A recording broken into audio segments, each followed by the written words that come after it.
Hello mga kananayan, magluluto tayo ngayon ng pesang dalag. At ito yung mga sahog niya. Siyempre, pangunahin na dyan yung upo. Tapos meron tayong repolyo. And then meron tayong luya. At meron din tayong sibuyas. Tinan nyo, may mga dahon-dahon na kulang na lang itanim. Kaso hindi naman ito mabubuhay para pag ako magtanim ng ganito, hindi siya mabubuhay. So, yan, i-ano na lang natin yan, isahog na lang natin. Tapos meron tayong dalag. Ang laki nung nabili kong dalag kahapon, kaya ako napabili at sabi ko, gagawin kong pesang dalag. May itlog pa. Tapos tingnan nyo naman yung ulo, sobrang laki. Ay, hindi pa gaanong hiwalay. Kasi nga, ano pa siya, matigas pa. Pero pwede na, naangat ko na.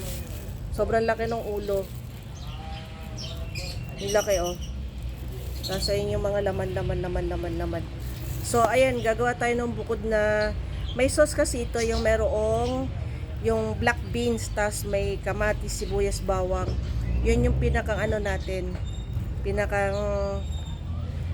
sausawan o pinakang sarsa dito sa pesang dalag.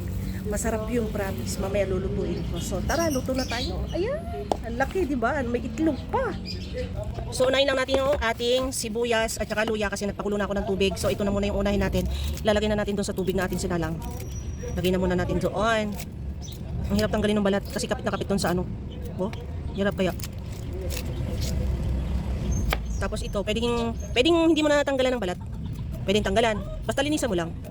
So, malinis naman yung balat. So, kahit hindi na masyadong balat na balat. Or either, bahala ka na. Gusto mong balatan o hindi. Nasa sayo na yun. Diba? Yan, okay na yan. Kunti na. Tamang ganito lang. Ganito lang kalaki siguro. Enough na siya. Ayan, gahawain na natin to.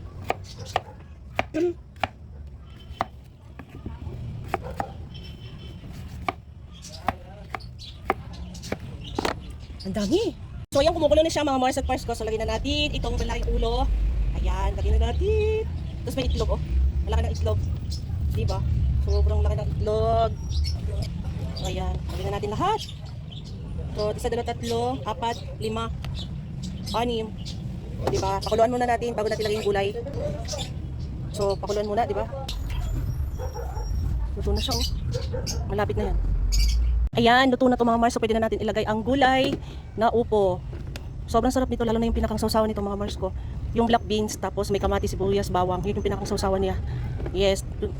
Siguro doon sa mga nakakaalam na luto nito, pesang dalag. So, alam nila. Alam nyo to. So, lagay rin natin yung repolyo. Sabay-sabay na sila. Sabay-sabay na yan. Yan, umaapaw na. So, yung ito, nilagyan ko lang konting asin kasi ang magpapalasa niya namaya, yung pinakang sausawan niya mga bes, doon sa isda. So, ito, hindi ganun ka, konting asin lang. Pero malasa yung sabaw, as in. Nilagay ko na yung sigarilyas. Pwede yung kahit anong gulay. Kung mahilig kayo sa gulay. Any gulay pwede nyo lagay. Pwedeng pechay. Yung native pechay. Kahit anong pwede. As long as kakainin nyo yung gulay syempre. So ayan, okay na yan. Takpan na muna natin. So luluto tayo ng pinakang sauce. Yan, takpan muna natin mga bes. Ayan. So ito na yung pinakang sausawan ng ating pesang dalag mga mariko. So ito sibuyas, bawang at saka kamatis. So maraming kamatis talaga siya. Tapos alam nyo, ilalagay ko na yung black beans. Black beans, ito. So jolly siya mga mariko. Maganda sana yung temple kasi wala akong mabiling temple na black beans. So jolly siya. Jolly black beans. So binawasan ko lang yung pinakang tubig sa lata kasi maalat yung mga mariko. Yes, maalat. So lalagyan lang natin to ng pampalasa tapos little bit ng sugar. Yes, kasi nga maalat mga mariko. So nasa sa inyo na yun sa panlasa ninyo. Yes. Ganyan lang siya. Yan yung pinakang sausawan yung mga mariko. Lalagyan nyo lang siya ng konting tubig para siya ay maluso yung mga kamatis, sibuyas, bawang. Ang ingin ng aso! O diba, ganyan lang kasimple mga mariko. O diba, meron na tayong sausawan sa pesang dalag. Ayan ang ating pesang dalag. Luto na mga marikay ko. So nasa ilalim yung isda. Sarap niyang promise. Magluto na rin kayo ng ganyan. So ayan, mag-add lang tayo ng konting tubig lang mga mariko. Para lang siya, malusaw or madurog yung kamatis para lumasa sila. Yes, para magkatas ba? Ganon. So okay na yan mga marikoy ko. O diba? Okay na siya. So thanks for watching mga marikoy ko. Bye!